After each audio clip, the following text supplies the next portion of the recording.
bé, moltes gràcies al grup Abrilia. El proper dia 25, només amb una Esquerra Republicana de Catalunya forta farem un país lliure. Que Esquerra esdevingui la segona força al Parlament de Catalunya serà el missatge clar i inequívoc a la Unió Europea i al món que Catalunya vol ser el proper estat d'Europa. Ja ens podem imaginar què passarà si tenim un Parlament amb una majoria absoluta de Convergència i Unió i el Partit Popular com a segona força. Perquè nosaltres, perquè a Esquerra, sabem com ho hem de fer. I perquè som nosaltres els que tenim la persona que això ho pot fer. Alcalde de Sant Vicenç dels Horts i president d'Esquerra Republicana de Catalunya des de fa poc més d'un any. És el candidat d'Esquerra a la presidència de la Generalitat de Catalunya. És el futur president de la República Catalana, Oriol Junqueras.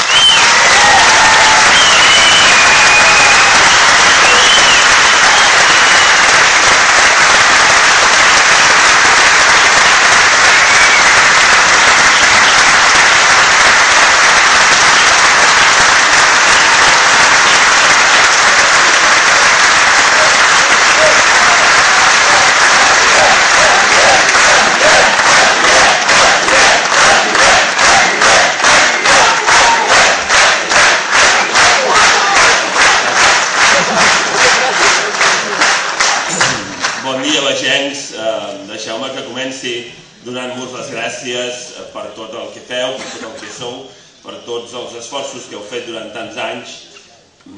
Jo fa molts anys que també vinc per aquí, per la vostra comarca, que en part també és meva. Fa molts anys que vinc a parlar aquí als Carlins, molt abans de ser militant d'Esquerra Republicana, i si he pogut venir tantes vegades a la vostra comarca a parlar és perquè vosaltres ja hi éreu, perquè gent com vosaltres m'hi acollia. Acostumo a vegades a fer coses estranyes i per tant ara no me n'estaré pas de fer-ne alguna. Intento agafar el micro inalàmbric un moment. Perfecte. Surto una mica dels focus perquè així us veig les cares. Sempre... Passa res. No explicaré res que els companys de la premsa necessitin peremptòriament pel telenotícies ni per res. Faig una reflexió més de caràcter personal que em sembla que vull compartir amb vosaltres. Moltes vegades he vingut aquí als Carlins i el nom del local m'ha fet venir ganes de citar amb un canonge, amb un poeta guanyador d'uns Jocs Florals, el canonge Colell. Em sembla que el foc em segueix i jo no hauria de seguir perquè us vull veure. Ara, molt bé. Bé, els companys tècnics.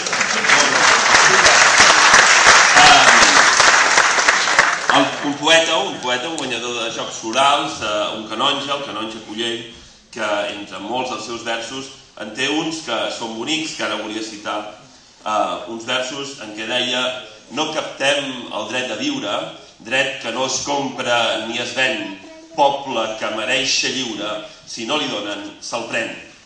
Canonge Colell era...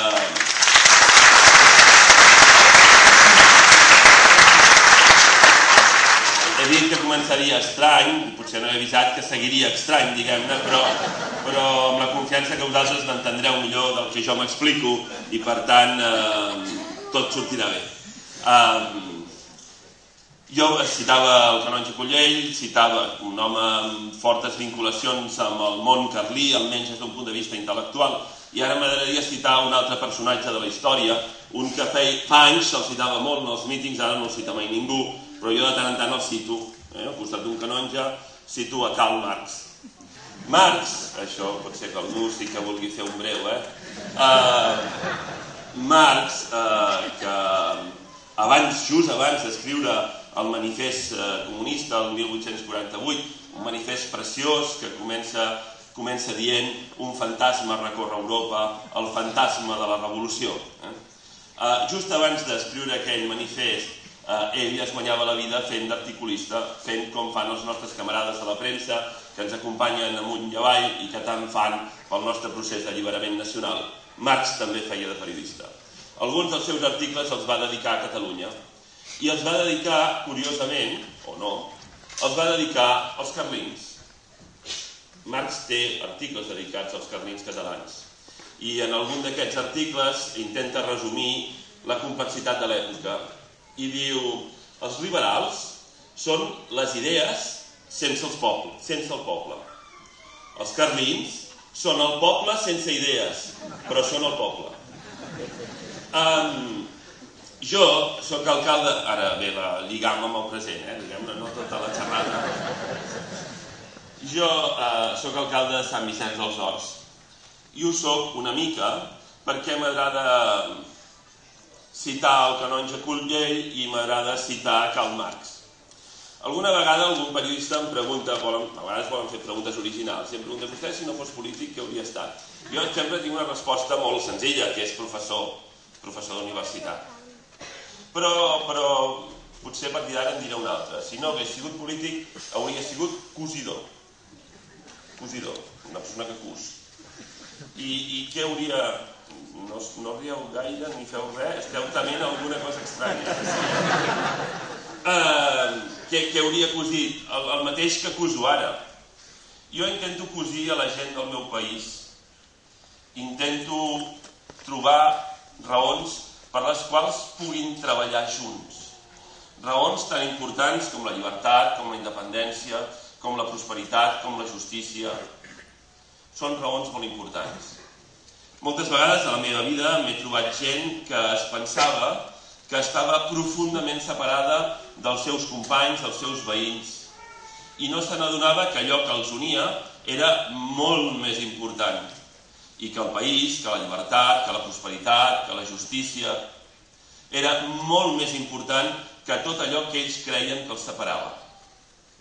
De fet, en el vídeo inicial que hem vist en aquest acte en què surt gent de Sant Vicenç dels Horts, alguna d'aquella gent que surt, per exemple, el senyor que diu: España es una caja de zapatos donde pocos ponen dinero y demasiados la mano, Cataluña la llena y nos dejan sin nada y encima nos vacilan. Aquest senyor, que es diu Maxi Calero, conocido en el mundo entero, el Maxi és un exregidor del Partit Comunista de Catalunya, és un prosoviètic. Hi ha gent que surt en el vídeo que són de missa setmanal. Cada diumenge van a missa. I durant molt de temps es van pensar que allò que els separava era més important que allò que els unia. I cada vegada que es van presentar les eleccions per separat, tots, ells, cada un d'ells, nosaltres, vam perdre. Cada vegada vam perdre. I el primer dia que ens vam presentar junts, perquè vam entendre que hi havia coses molt importants que ens unien, vam guanyar.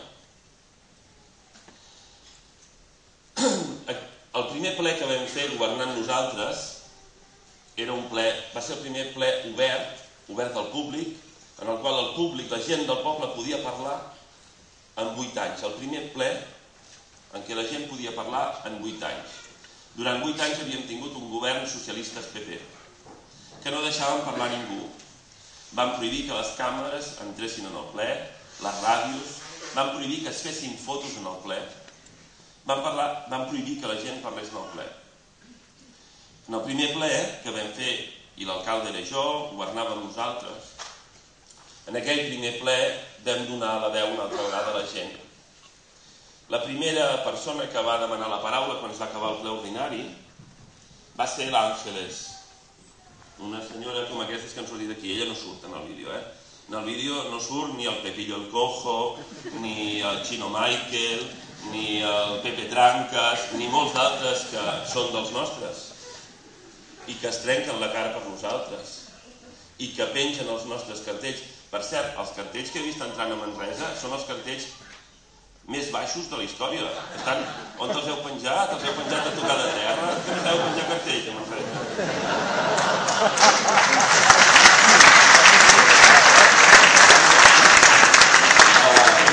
A Sant Vicenç això no ens passa, perquè el Chino Michael té una escala immensa, i els pengem a dalt de tot, molt amunt, Doncs, en el vídeo no surten molt d'aquests, no surten. Una de les que no surt és l'Àngeles. L'Àngeles, aquell primer ple en què la gent podia tornar a parlar després de 8 anys, va demanar la paraula i jo els dic pel nom a la gent. És una ciutat de 30.000 habitants, però de molts en conec el nom. I el recordo. No sempre és el mateix. I els dic pel nom i dic Àngeles, Paco, no sé, un altre és l'Alambrique, el Mosca, etc. Gent variada. I encantadora tota ella. I jo vaig dir Àngeles, i l'Àngeles es va aixecar. Ara els donem un micro inalàmbric com aquest. Els donem un micro i parlen des del micro. I no cal que surtin de les cadires on estan asseguts com a públic. Però en aquell primer ple encara no teníem micro inalàmbric i per tant els vam convidar a sortir entre les cadires del públic i anar fins al primer micro que van trobar d'un regidor, en aquest cas un regidor del PP. I l'Àngeles es va acostar en aquell micro, se'l va aixecar tant com va poder, però no li quedava a l'alçada de la seva cara, perquè clar, el micro està pensat per una persona que està asseguda. Per tant, l'Àngeles es va inclinar una mica per acostar-se al micro, com estic fent jo ara. I una mica inclinada se'ls va mirar. Tota aquella fila on hi havia regidors socialistes i regidors del PP que durant 8 anys no l'havien deixat parlar. Se'ls va mirar, no tenia pressa per parlar, se'ls va mirar ben mirats, i llavors els hi va preguntar ¿a qué perder jode?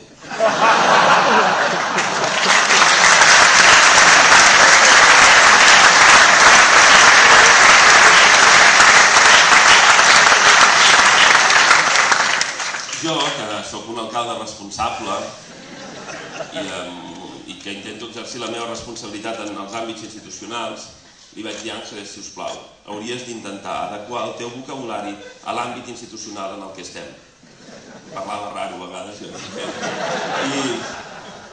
I l'Àngeles va dir, molt bona dona, molt amatent a quedar bé amb el seu alcalde, va dir, perdón, señor alcalde, voy a repetir la pregunta.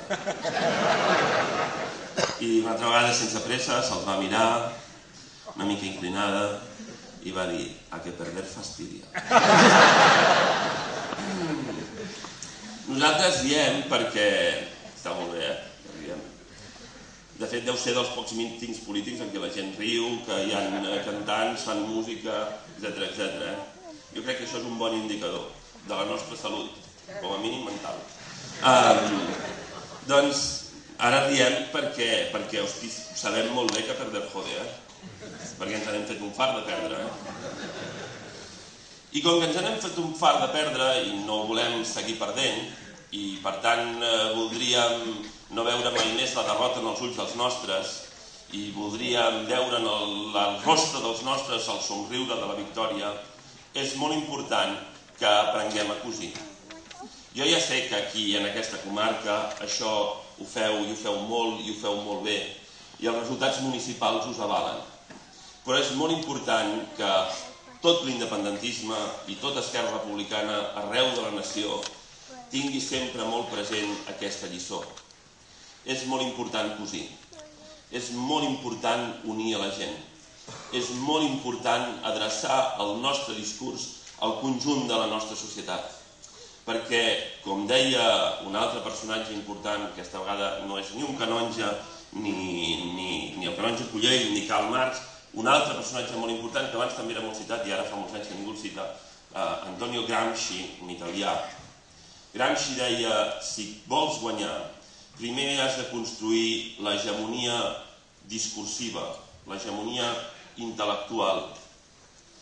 Quan tens aquesta hegemonia, al cap d'un temps, aquesta hegemonia pot esdevenir una hegemonia social. La majoria de la gent. I al cap d'un temps, a vegades pot trigar molt, aquesta hegemonia social es pot acabar convertint, no sempre passa, es pot acabar convertint en una hegemonia política.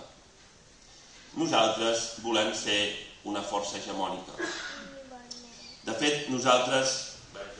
Vaig aquí al faristol perquè sí. Nosaltres no és que vulguem ser segona força, Nosaltres volem ser la primera força d'aquest país.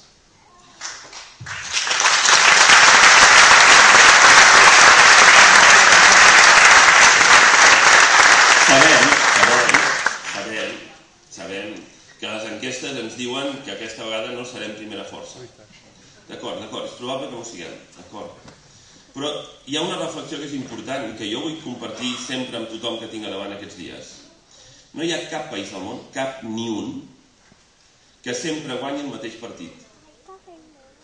No hi ha cap país del món on sempre hagi guanyat el mateix partit. Cap ni un.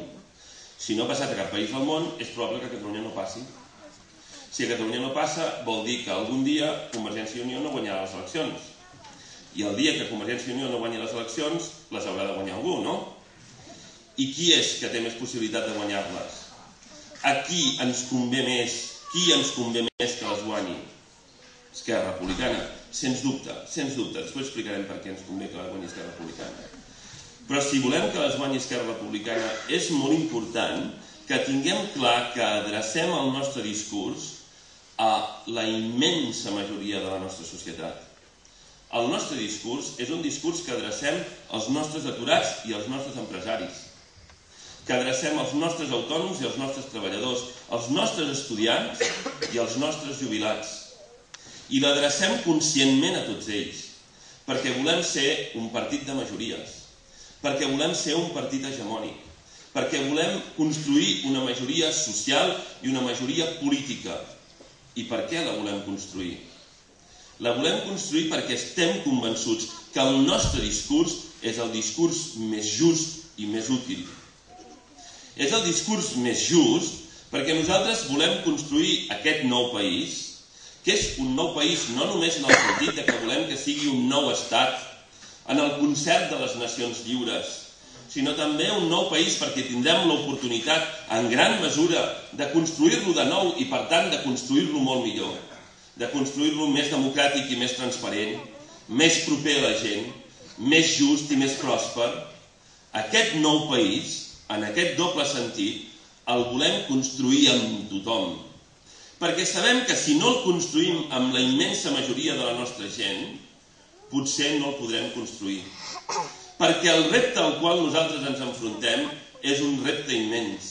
I aquest repte exigeix l'acumulació de moltes forces. Forces que nosaltres hem contribuït a acumular durant anys.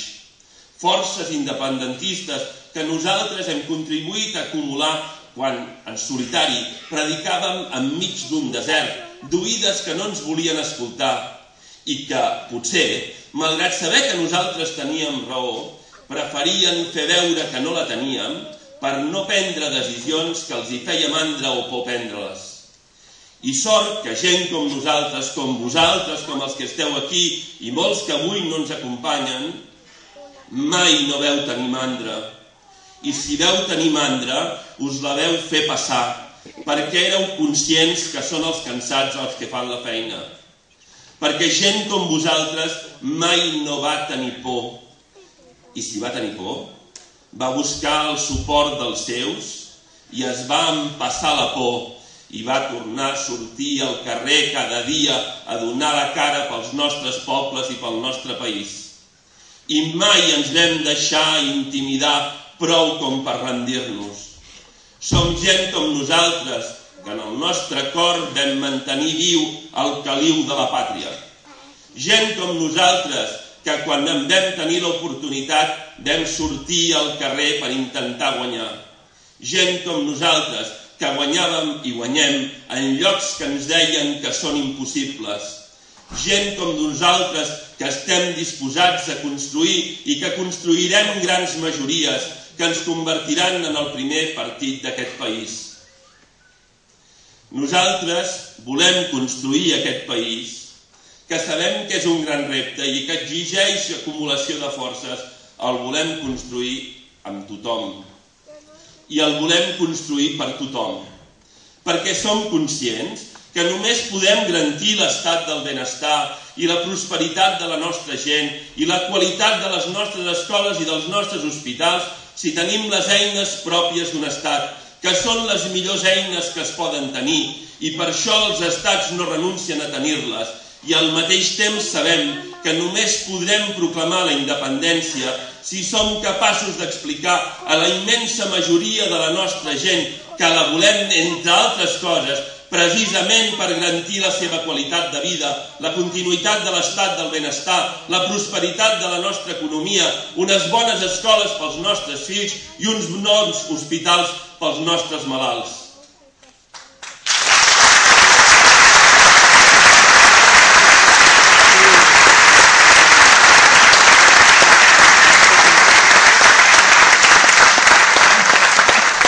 Volem acumular forces i en aquestes eleccions, com a mínim, ens agradaria ser la segona força.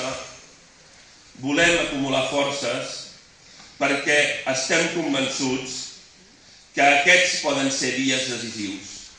I qui els convertirà en decisius serà gent com nosaltres. És més, si nosaltres no hi som, si nosaltres no som forts, si nosaltres no vetllem perquè el dia 26 o 27 o 28 de novembre ningú ens abarateixi els somnis, si nosaltres no vetllem perquè davant del primer revolt els altres surtin del camí, si nosaltres no vetllem pel fet que davant de la primera dificultat els altres s'espantin o es venguin, aquest país no viurà els moments decisius que nosaltres li volem fer viure. I per tant nosaltres som imprescindibles en aquest procés. Nosaltres no el volem liderar. No estem aquí per disputar-nos el lideratge amb els altres. No estem aquí perquè aquest sigui un terreny pel lluïment personal d'un líder o d'un partit.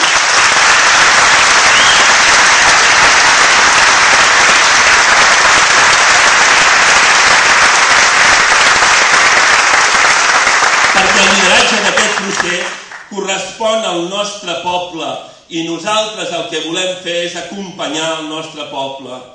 I nosaltres som el soci més fiable que tindrà el poble de Catalunya per portar el nostre país fins a la llibertat.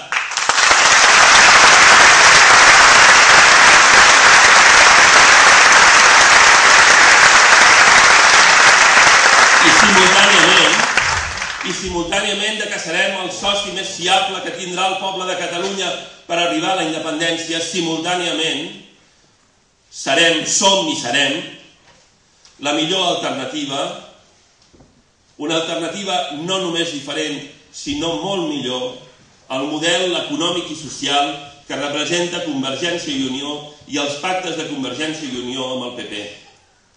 I això no són paraules buides. Som una alternativa diferent i millor perquè quan ells fan la reforma fiscal, Convergència i el PP, i pugen l'IRPF i l'IVA, nosaltres hi vam votar en contra. Hi vam votar en contra perquè hi estem en contra. I com que hi estem en contra, estem convençuts que el que caldria fer és rebaixar l'IRPF i l'IVA.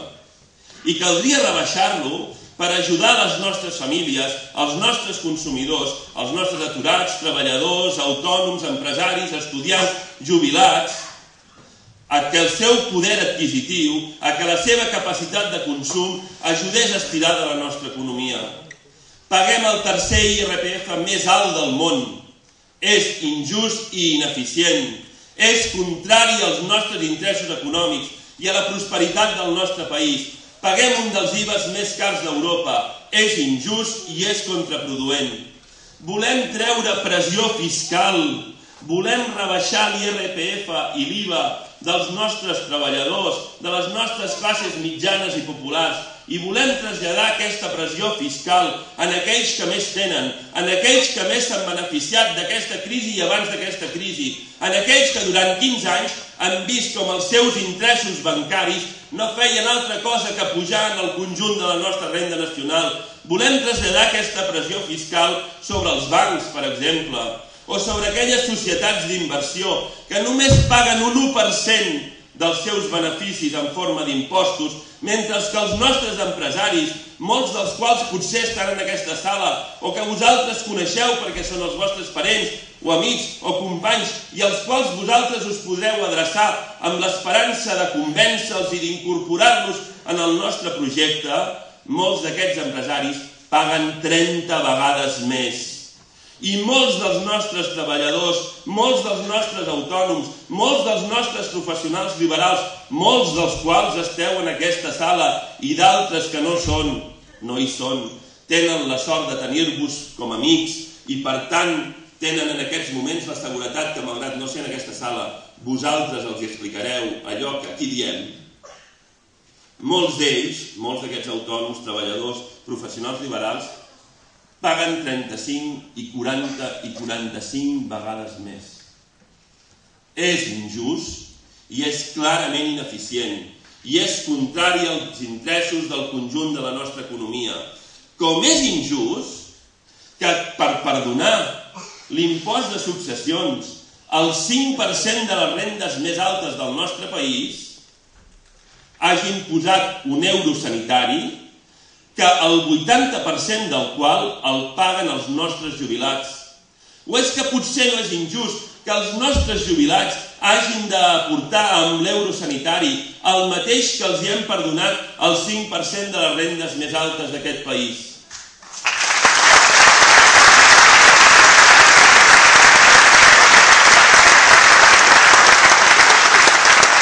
I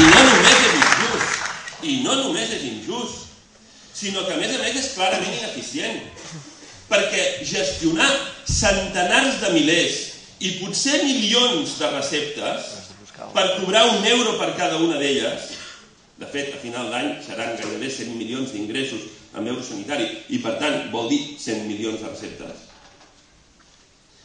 Gestionar milions de receptes és molt més complexa que gestionar uns quants impostos de successió que haurien d'haver pagat el 5% de les rendes més altes d'aquest país. I per tant és ineficient. I si és injust i és ineficient, no ho fem. I si ells no ho saben fer millor, que s'apartin, que ho farem nosaltres.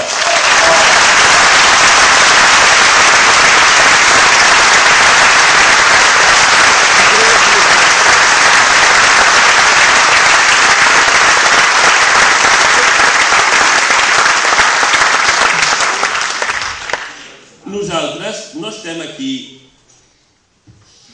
i ho dic amb tot el convenciment del món, no estem aquí per maximitzar el nostre número de diputats, malgrat que ens agradaria moltíssim que el Dionís fos diputat.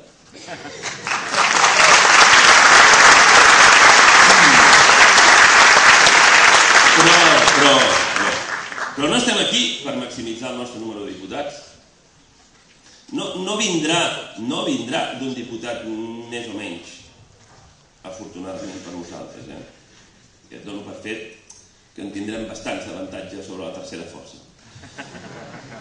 No vindrà d'un diputat més o menys, ni tan sols de dos més o menys. Espero. No vindrà d'això, no és aquest el nostre objectiu. El nostre objectiu és maximitzar el servei al país. Aquest és el nostre objectiu. I per maximitzar el servei al país es pot fer de moltes maneres. Es pot fer entrant a govern, d'acord, sempre i quan quedi clar que avancem de forma decidida cap a la independència. Sempre i quan quedi clar que hi haurà un canvi dràstic en la política d'ingressos i de despeses del nostre govern. Sempre i quan quedi clar que hi haurà una translació de la pressió fiscal des de les classes mitjanes i treballadores d'aquest país a aquells que més tenen. Sempre i quan quedi clar que posarem els nostres esforços inversors en aquells sectors que ens han d'ajudar a sortir de la crisi, a la internacionalització de la nostra economia, les exportacions de les nostres empreses, la innovació i la recerca des de les nostres universitats i les nostres escoles. Perquè, com deia el Dionís fa una estona, si aquest país ha estat, és i serà competitiu, no és perquè tinguem primeres matèries que no tenim, ni fonts energètiques que no tenim. Ha estat, és i serà, per la qualitat dels nostres treballadors i dels nostres emprenedors. I això es juga a les nostres escoles i es juga a les nostres universitats i en els nostres centres de recerca. Per tant, potser sí que un dia podem entrar a govern, no ho sé. Però tingueu clar una cosa, podem ser igual d'útils o potser més útils, ja ho veurem, encapçalant l'oposició d'aquest país. No tenim cap pressa per entrar al govern, El nostre objectiu no és maximitzar el nostre número de diputats, ni entrar al govern. El nostre objectiu és servir el país. I potser això ho farem millor com a caps de l'oposició. Perquè ningú em negarà que seria una imatge molt poderosa que el president de Catalunya i el cap de l'oposició sortissin conjuntament al món a explicar que Catalunya vol ser un estat independent.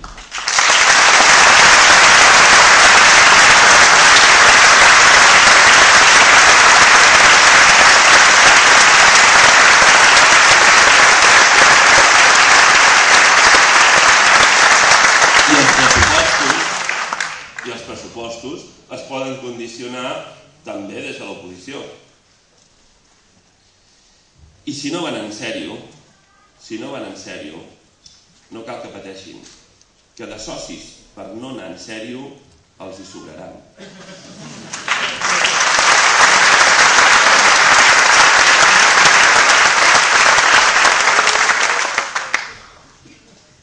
Nosaltres tenim l'oportunitat de contribuir a convertir en decisius els propers dies, els propers mesos de la nostra història. De fet, si nosaltres guanyéssim les eleccions del 25 de novembre, aquella mateixa nit anunciaríem solemnement al món, des del balcó del Palau de la Generalitat, la nostra voluntat de convertir-nos en un estat independent.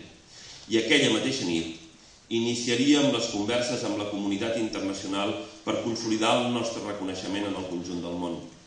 I quan tornéssim a entrar per la porta balconera de l'antic Palau de la Generalitat, ja no entraríem al Palau de la Generalitat, entraríem al Palau de la República Catalana.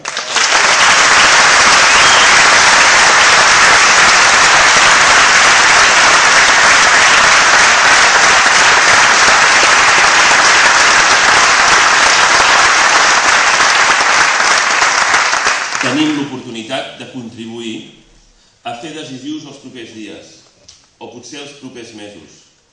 No s'hi val a badar gaire, cada mes que passa, cada any que passi. És deute públic a les nostres administracions, són empreses que tanquen, autònoms que pleguen, botigues que no obren i treballadors que es queden sense feina. No s'hi val a badar. No estem aquí per tenir 100 estructures d'estat al 2020. Estem aquí per fer un estat el més ràpid possible i tenir totes les estructures d'estat que es deriven del fet de proclamar un estat. Fem coses normals i senzilles, si us plau. No estem aquí per convocar referèndums sobre la interdependència, perquè enlloc del món mai s'ha fet un referèndum sobre la interdependència. I si no s'ha fet mai, deu ser que no cal fer-lo. I si no cal fer-lo, no cal que el fem nosaltres, que prou feina tenim per fer tot allò que sí que hauríem de fer. I en canvi al món de referèndums sobre la independència s'hi en fem molts.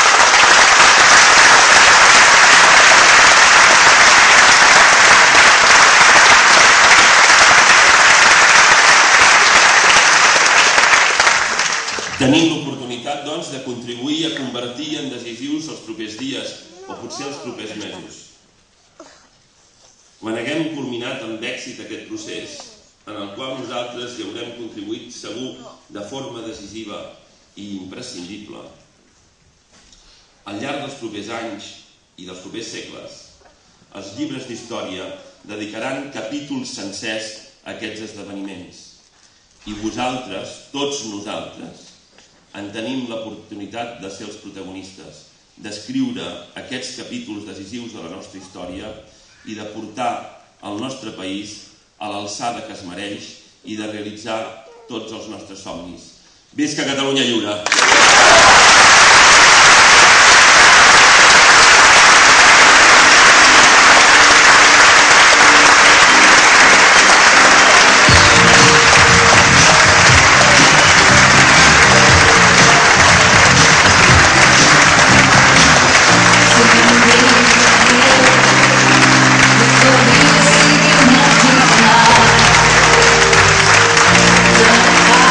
Say,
Fins a les 8 del vespre del 25 de novembre els vots es rasquen un per un.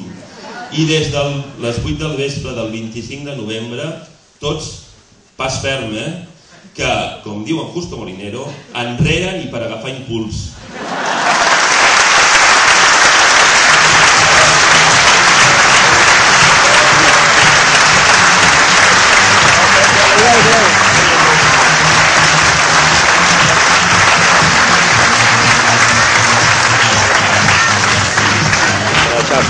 Gracias.